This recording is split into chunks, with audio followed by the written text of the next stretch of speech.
So I need to get round to this now, or I never will. And my apologies for taking so long. I said I would do it the next day.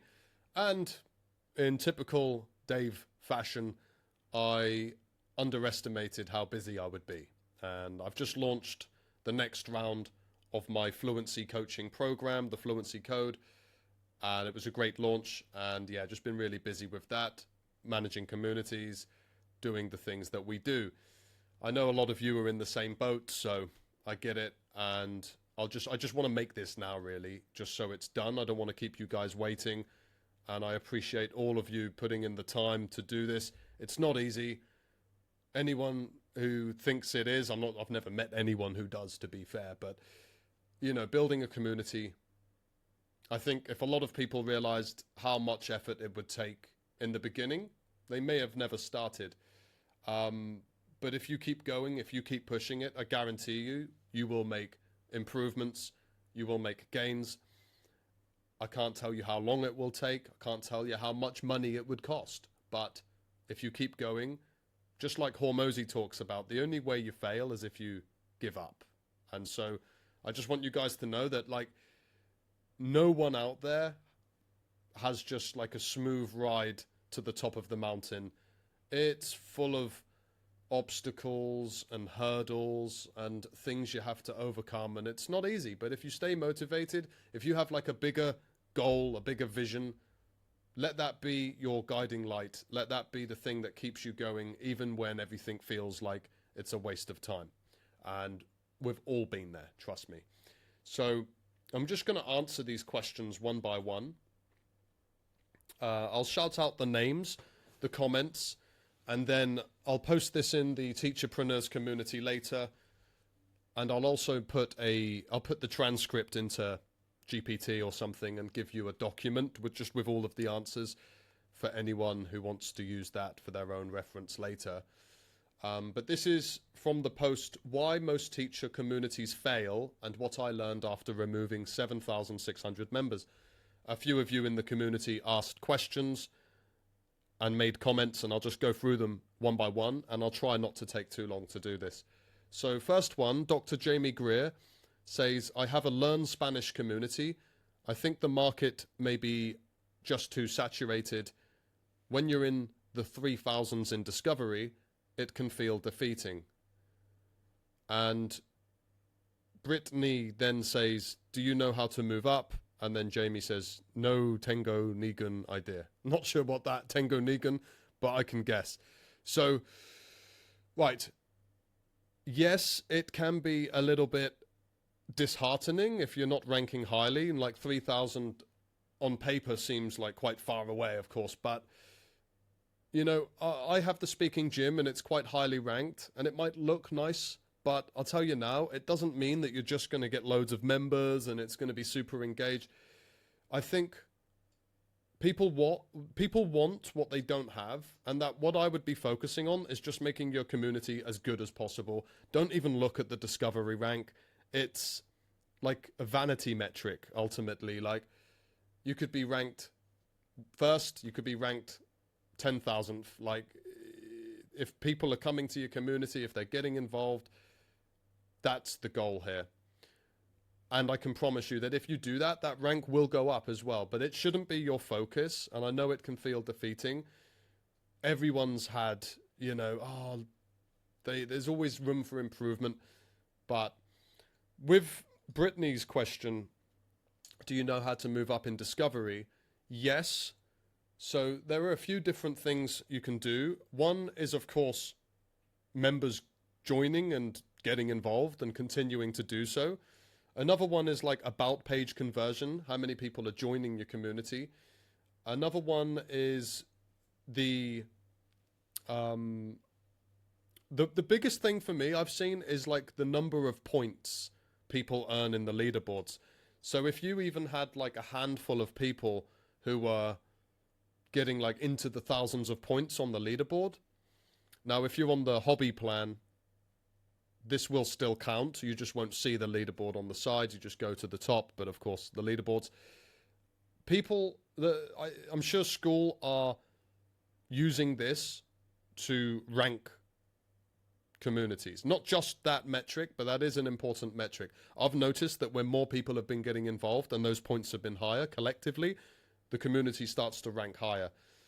I noticed as well when I switched from when I was doing the freemium, I used to have membership questions, like approval. Like I would have to manually approve a member before they came in. When I turned that off and members were just joining instantly, my ranking went up. So I started climbing the ranks, but then I was dealing with spam and fake accounts and things. School has since then improved the auto mod, so it's less of an issue, but I actually don't really think the freemium model's good at all. Not for my niche. I can't speak for your niche. Every niche is different. Every subject is different. And there's not a one-size-fits-all approach. I'm just saying what worked for me. So, yeah, there are a few different things to rank. That's just a couple off the top of my head. And how do you make your group inviting so that people want to join, but they also want to stay? And how many times should you make comments and post in your own group that you're trying to build? This is from Doris. So how do you make it inviting that people want to join? Don't discount the power of live events. I would say the live events have been so powerful for us, where I try to make as many live events as I can that people can access. In the beginning, I was doing them all. And my wife would ask, what are you doing? Why are you doing all these? I might have one person join, But I realized that I had to give so much. And it wasn't like I didn't feel like I enjoyed the events for one, and it was great helping people. But also the feedback I was getting from people was so valuable. So I would suggest if you're in the early stage, you need to be engaging with them and actually creating touch points, not just posts. Like, how many people actually read the posts and go through them? Some might, but I think they're a lot more inclined to build a relationship and a warming up to you and what you do if they can see you in the camera making an effort. Depending on your subject, again, depending on your community, your target audience, these will differ. But yeah, live events, definitely try to do them. How many times should you make comments? As much as you can. I mean, I'm super active in my... I'm very busy now with the Fluency Code, the 12-week program, but I still try to get back to people's comments in the Speaking Gym. I like every comment. Like, I will go through and like them all. That's just a thing I've always done since the beginning. And I think that helps with the rankings too. With every time you like something, that's a point for them on the leaderboard. If you're liking 100 things each day or 50 things, that all counts.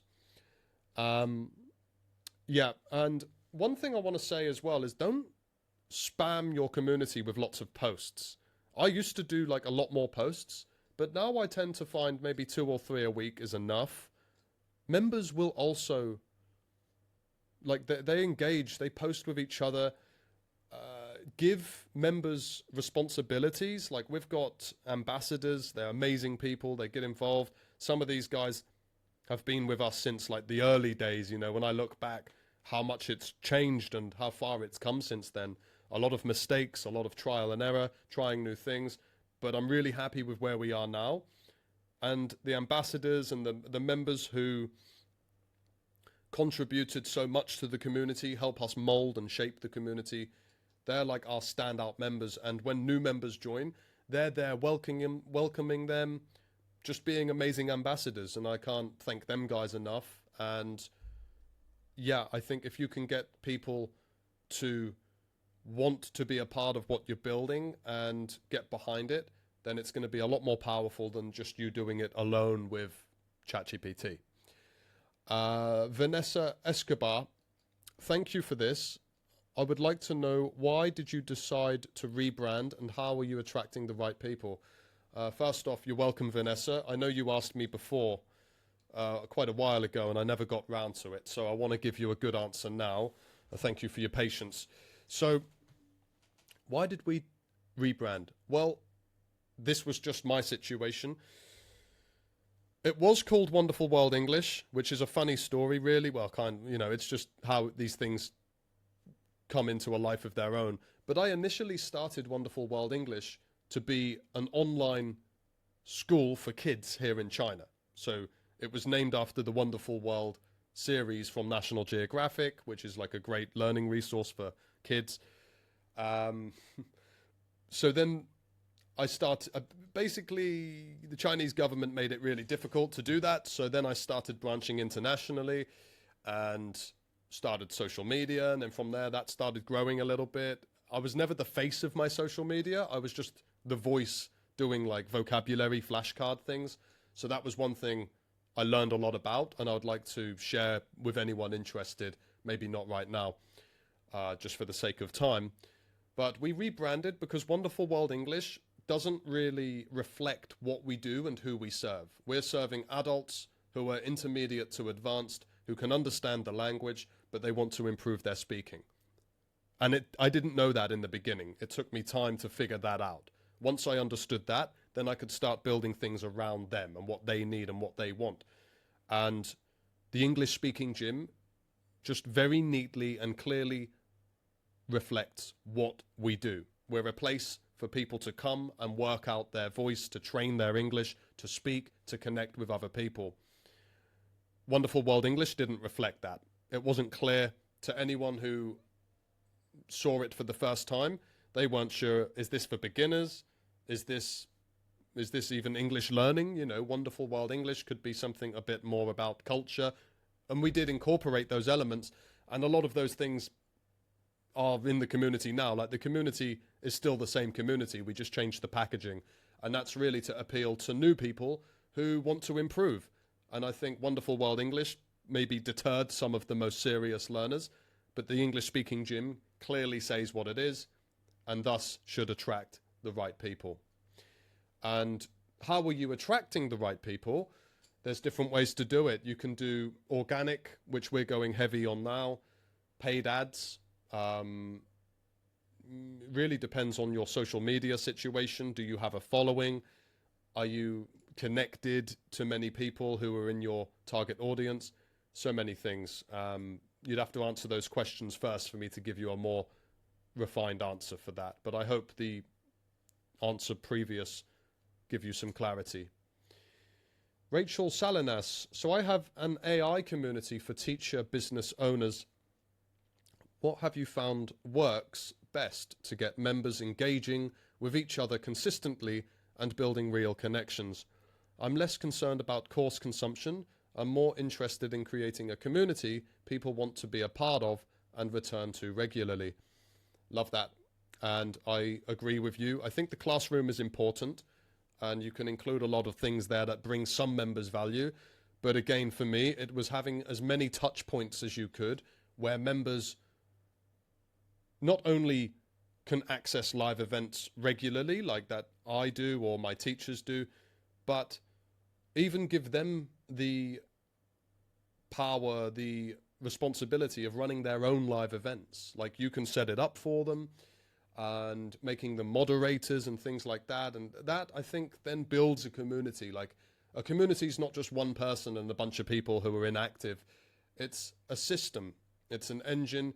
You're the leader. You're the person people look to. You make the decisions. But ultimately, a community won't thrive without the people. And to get them engaging, I think the best way is to give them some responsibilities. Members who you think deserve it, who've put in, they've contributed, they've put in time to help you improve it. There's nothing wrong with giving a few of them the moderator role or giving them their own live event if they're up for it. And doing things like this can be really powerful. But in terms of the course, again, it really depends on what you're doing, who you're targeting. There's like lots of different nuances here, so I don't want to give you a one-size-fits-all approach. It's really specific to your situation. Seung-hee Choi, shout out Seung-hee. You're one of the first community managers I connected with in the early days of school in like 2024 for me. So nice to see you still on here and doing well. The only pattern I have realized is simple. Is there genuinely enough material to consume inside your community? Yeah, the more free value I have provided, the more engagement I have gained. yeah, take it from Seong Hee. She's been in this game for a couple of years at least, and I remember connecting with her because we were both doing languages. Just give value. Just I knew that I wasn't gonna make a fortune doing this fast. Like, it's not, if you're in for like a overnight success, it doesn't work that way. These things gradually over time. It's like, I remember Hormozy using this analogy and I really like it, but it's like in the beginning, when you start a business, it's like trying to move a train on a track. It's so heavy, it takes so much energy, so much effort, and it doesn't move an inch. But if you keep pushing hard enough, eventually it does start to move. And then you keep pushing, and then it starts to move faster. And now you're moving a little bit more. Now you've got someone next to you who's pushing it with you, and now it's really starting to move. And now you've got a team and a community, and it's starting to move even faster. And eventually it's rolling down the track. That's business in any walk, not just communities. But if you guys are in the beginning, even if you've been in it for a while and you're just like wondering, why is my train not moving? Just know that it will. But sometimes it's like you might be making some mistakes, some errors that just are like glue on the train track, stopping the train moving. And I had to figure a lot of these out. And it's friction, really, removing friction, adding value. And there's so many things to consider. Like, there's so much. And I look back and there's been a lot of moments where I'm like, oh, it's just like, it seems like so much.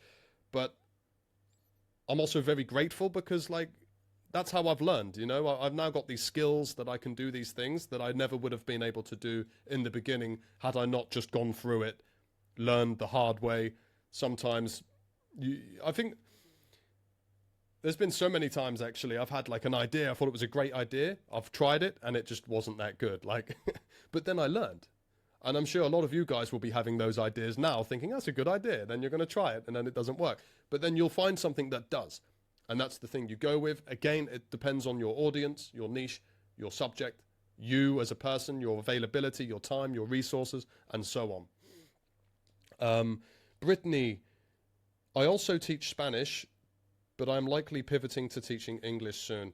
If I could give you one piece of advice, is just like do one and just focus on that wholly and be super specific about who you want to help. Like, if you've already gone well in on the Spanish, I don't know how deep into it, if you're just beginning or not, then I would keep going on that. Because if you just now pivot to English, you're just going to be met with different issues. Like, you're going to be met, I can speak for non-native English speakers, that when you do messaging, targeting, you have to, so like the best marketers will tell you, do it at a 3rd grade reading level or a 5th grade reading level when you're writing content, ads, copy, all of that.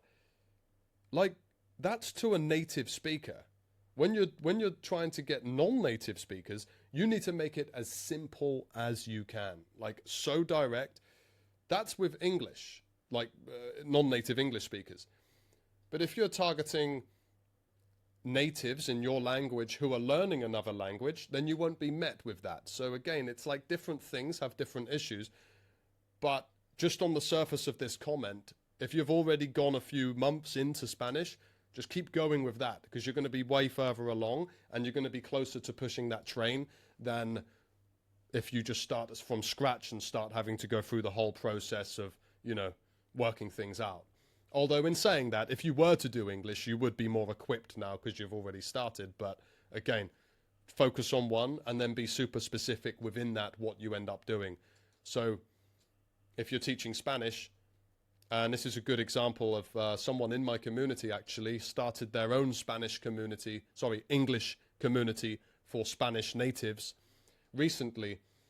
And he came in the top 3 of the monthly leaderboard of the speaking gym. And so what I do as a reward is anyone in the top 3, I give them a coaching session.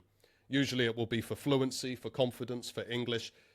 But in this case, I just gave him a coaching session about how to improve his community. And he messaged me a couple of days ago saying that he's already noticed a lot more members joining from the discovery just based on the things that I told him. And I just want to say to you that one of the big things I said was be super specific about who you're helping. Like he was helping native Spanish and Portuguese speakers to begin with. I said, just do one. And they're Christians and they are learning English as beginners. But he had his about page in English. A beginner is not going to be reading that unless they translate it. And who wants to translate? You need to remove friction. So I just said, put it in Spanish. And then we did a few things to optimize how it looked and the group description and things. And he noticed from discovery, he started to get members joining far more than he was before. So yeah, you know, just be super specific, like native Spanish speakers who are Christians, who are learning English at an A1 level. That's really specific. That's great. You can build things for them, get feedback from them, give them more of what they like, what they benefit from. And then your targeting, your messaging and your socials and your ads, whatever, is going to be a lot more accurate and direct than it would if you're trying to help this person, that person, this person. Like in the beginning, I was trying to help beginners, advanced, like everyone. And it was just because an advanced person would join the call. They don't want to be speaking to someone who can't really speak clearly. And vice versa. It's not fair on this person who's now trying to speak with someone at a way higher level. And I just learned that. It seems obvious now, but in the beginning, you know, I was just learning my feet. I was trying to help everyone, and it just doesn't work that way. So be super specific about who you want and who you can help the best, and then build things around that. All right, we've got a few more. Seung Hee says, thanks for the post. Korean teacher here. Be honest about who you do not serve is a big one. Yeah, absolutely. Just said exactly, just adding to my previous comment here.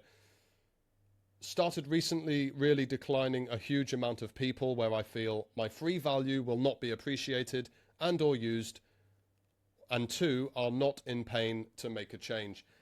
Exactly. That's really why I removed over 7,600 people. I gave them 1 week to remain. Like 5 of them did. No one, like if they weren't going to remain after that week, they were never going to. And any of you guys, if you're teachers, you're educators, you're community builders, you know that you can't help someone who doesn't really want to help themselves. And if you've just got a free community with like anyone can join, it just completely devalues your community. It makes it unclear who you're helping, and they're going to bounce. And I'd rather have like 5 serious, dedicated members who want to improve, who appreciate what I do and what I've built, than 1,000 who are just in there kind of like casually or not even involved at all. So that's why I made the quite bold decision to remove those guys. I still kept their emails, like we've got them on an email list, you can do that, but I'm not focusing on them. I know I've tried so hard, it's just not worth the energy. You just end up banging your head against the wall thinking like, I spent all this time and energy and they're getting so much value, but then they're like, they don't even want it, even for free. And again, it's about framing, it's about marketing, it's about packaging, it's about delivery. But there are some amazing people out there who really do want what you have. You just got to find them. And that's one of the hardest parts of the puzzle. But you can do it. Thank you again, Seung Hee. Great to hear your input or read your input. And Ellen says community engagement. They come in, but then do nothing. Yeah, well, you're going to get that regardless. Like everyone gets that. That's just nature of the beast. For me, I really focused on optimizing the start here section, just getting things really nice and neat. And I can still improve it. I know that.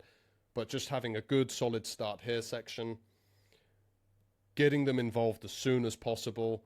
And like Ellen, I know we've talked before, you're quite new to this, so it will take some time. I think for now, you just need to be building things out, making it look and feel good for new members, giving a lot of value for free. Don't expect to monetize right now. I don't think any community should be trying to make money for the first at least 6 months if you're going alone. Like if you have guidance, I think you can do it much faster. And when I say 6 months, I'm being really like optimistic. It'll probably take I mean, it could take you a year, 2 years plus. Really depends on how much time you put in, how much energy you have, resources, and so on. And of course, if you have social media and everything that you can leverage, that will really help. But if you don't, like a lot of people don't, your method, your system will be different. And Liz Plampton, good to see you here. And I think we sort of had the high ticket is the right way conversation about 4 to 5 months ago. Yes, definitely it is. I would much prefer to focus on a smaller number of people who really want to improve. That one is just like a way better use of your time because you know you can get them better results. It also then doesn't feel like your time's being devalued by people not wanting, you know, what you're giving them. Again, that's not like they're devaluing your time. It's just they don't want it, you know, so you can't take it personally, but it is like, it can be frustrating. I get that. But high ticket, but you don't just build a high ticket. Like, I mean, it's good to get the reps in with a low ticket. For me, at least, I felt like everything I learned and applied to my higher ticket came from the lower ticket, from all of these reps, from all the things I worked out, really built my offer based on what was working there. And it complements it. I even have it as part of the offer. Like people who join my high ticket, they get the low ticket for free for a certain amount of time. That's like, it's all part of the same ecosystem. So anyway, I don't want someone to be completely deterred from low ticket. You can make it work, and it is a numbers game, especially in like a language niche where there's loads of people out there. But high ticket is definitely much easier to manage if you can find people to join it. And a low ticket actually helps with finding people as well. How to build trust with the serious learners. YouTube funnel tracks a lot of freebie seekers. Amongst those are some serious learners. I then take them on a trust journey. Some work with me and some are not the right fit. Then, because people have different budgets, I offer a low touch, low ticket route and a high ticket route. It's slow, but it's working well for my work-life balance. Okay. So you're going to get like, so people already know you from YouTube. You should be seeing YouTube as your low ticket or your free community, basically. So like YouTube is your free community. You can engage on there, you can comment on there, and funneling them to a low ticket community. And because they already know you, they know Liz, they know the face, they trust her, they get value from her, they should in theory be way more likely to get involved and stay than if they had just found the community. So you've got that in your corner. Now, I don't know what the community looks like or what your system is inside. That, of course, is a huge element of this. You need to make sure that's on point for it. But building trust is really, if you can get them engaging with Liz, even once a week, doing like an Ask Me Anything or kind of coaching Q&A like I do this. Even like I'm so busy recently, it's been difficult to do, but like just giving your members that touch point is a really good way to connect with them. Like you make friends with these people. It's a wonderful thing. But of course, anyone who joins who's looking for that higher touch, that faster results, they're going to be a lot more likely to get on a call with you and join your higher ticket thing than otherwise. But if you had to focus on one, I would definitely focus on the high ticket, but you don't want to neglect the low ticket either. Like once I started my last round of the high ticket, I definitely spent more time on the low ticket still, like working it out and making things better and optimizing and cleaning things up, removing things. That's a huge thing. Remove things that suck. Like my classroom a few months ago had loads of things in there that just like no one was using. So I've made it super neat and tidy now. And that's just way better. It reduces overwhelm. And especially, again, if you're dealing with people not familiar to school, they're non-native speakers, they've just come to this new platform, everything's in English, you need to reduce overwhelm as much as you possibly can. And that will also build trust. So I hope that helps. We've got a few more here. So Josh says, this resonates. One of the biggest lessons I've learned is that community isn't about how many people are in the room. It's about who is willing to do the work. Clarity attracts the right people. Question from former journalist. What changed the most after the reset? Member engagement or conversion to paid offers? Good question, Josh, and thank you for that. What changed the most? Okay, so I'll tell you like just a bit of context. Like when I was thinking, should I remove all these people? I've worked really hard to get it to 7,600. Is it worth removing all of these? Because they might turn around later and come back. Who knows? And that had happened in the past, but you can't count on that. You can't have that as your system. But I remember being in a live event and saying, look, guys, these were the most active members, our ambassadors, you regulars. I said, I'm thinking about removing all of these inactive people. Like, what do you think about that? And like a bunch of them in unison just nodded their head like that. And I thought, that's all I need to know. Give them more of what they want. Like, they like the exclusivity of a smaller community. But the one big thing I noticed is that my engagement was like not even 20%, maybe 18%, something like that, which isn't so bad for a community that size, considering a lot of my traffic were coming from ads and like socials and things, which are much more likely to not get involved than people from school itself. But yeah, once I removed them, my engagement went from like 18% to 100. So it was so good to see, even though it was like far fewer people. The people who remained were the active members. They were the members I wanted in there. And I just said, I'm no longer going to try to help all these guys who don't want help, or they're not taking it, or they don't even know about how to get it. And that then comes with simplifying onboarding and things. But just focus on the guys who want it, the ones who are turning up almost every day, some of them. Like, these are the guys I want to help and get them the best results. That's what this is about, not these thousands of people who I'm trying to get, you know, just a little bit interested in joining something that they're not interested in. So that was the biggest thing. In terms of engagement, because they were already the engaged members, nothing really changed. And conversion to paid, yeah, of course, far fewer people are joining the community because it's no longer free. But again, it's quality over quantity. We're getting a few people claim free trials. They don't all stay. Some of them just cancel. Of course, they're just kind of curious. That's normal. But, you know, I know one thing I learned was that the best members were not shy about getting involved. Like, that they wanted to get involved. And they're the ones you need to focus on. The ones who are always on the fence, kind of half in, half out, you can't help them if they're not prepared to jump in and make a commitment, whether that's with their time or a small monthly fee. So, yeah, that was just one thing I've learned as I've gone. So I hope that helps, Josh. And Anna, thank you so much. I'm just getting started with the community, and I'm still adding my content to Classroom, but suddenly I'm not sure which direction to take. Should I post something every day or just 3 times a week? And above all, how to attract good customers? I'm still learning. Yeah, we've all been there, Anna. And don't post every day. You don't need to do that.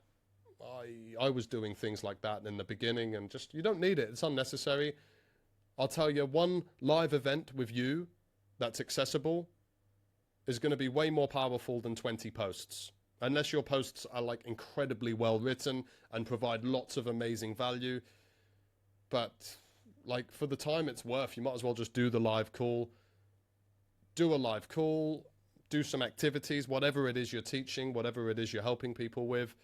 And I think that's really where you provide as much value in the beginning, live calls.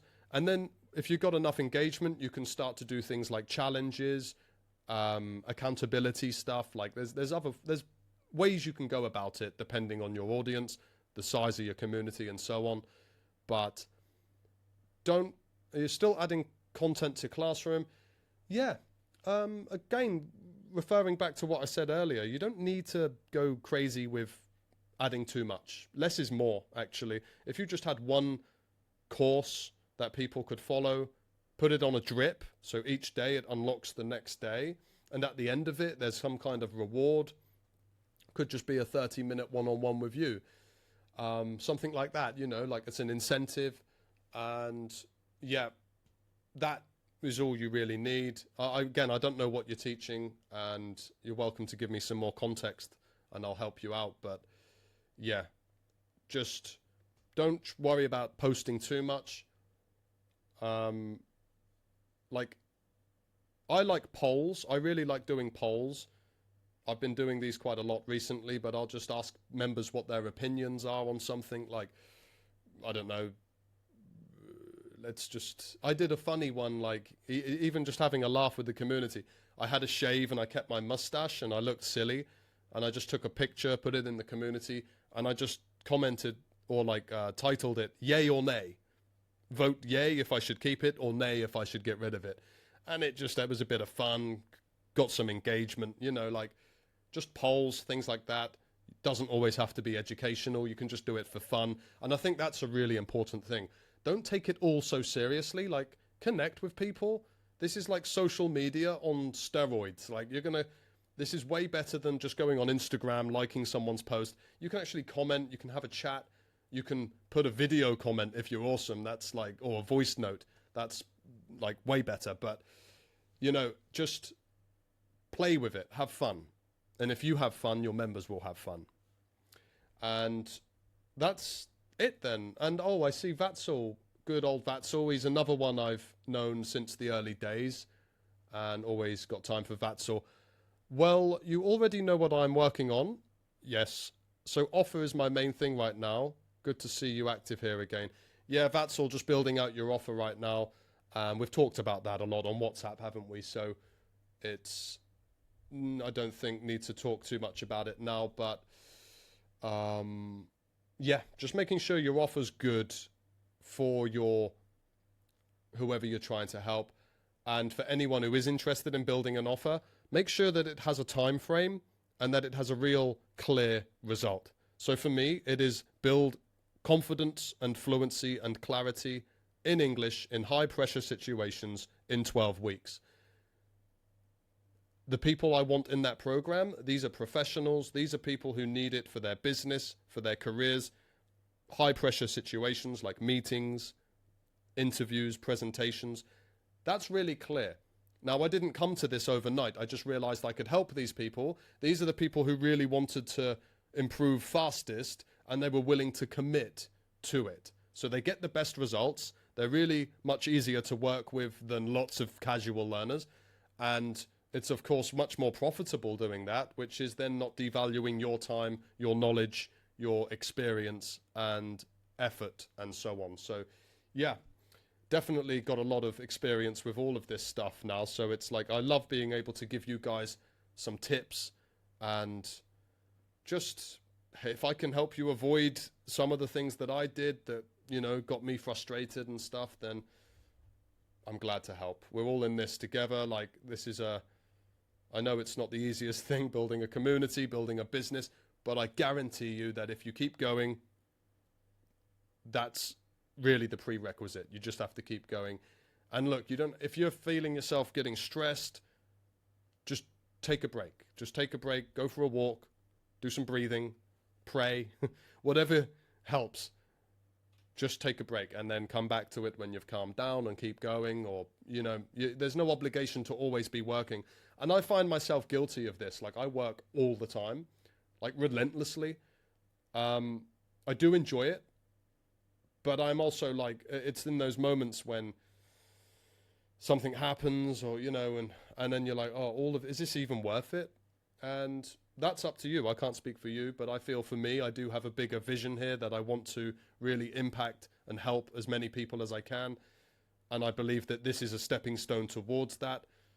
I can't just go from 1 to 100. I need to refine my own skill set, learn these skills and get the experience, get the reps in.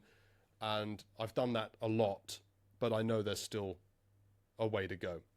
But if anything I've said today helped any of you, that's well worth it. It went on for a bit longer than I expected. It's a bit more of it's kind of like a podcast now, but with just me and the camera, and you guys commenting. But yeah, I'll put the document in here. If you have any questions, do post, and I'll do my best to get to them. But I am so busy, so I can't promise I'll be super fast, but I'll try my best to get to them as soon as possible. But yeah, guys, keep up the good work, all of you. Huge hats off to you guys, and I hope to see you soon. Take care.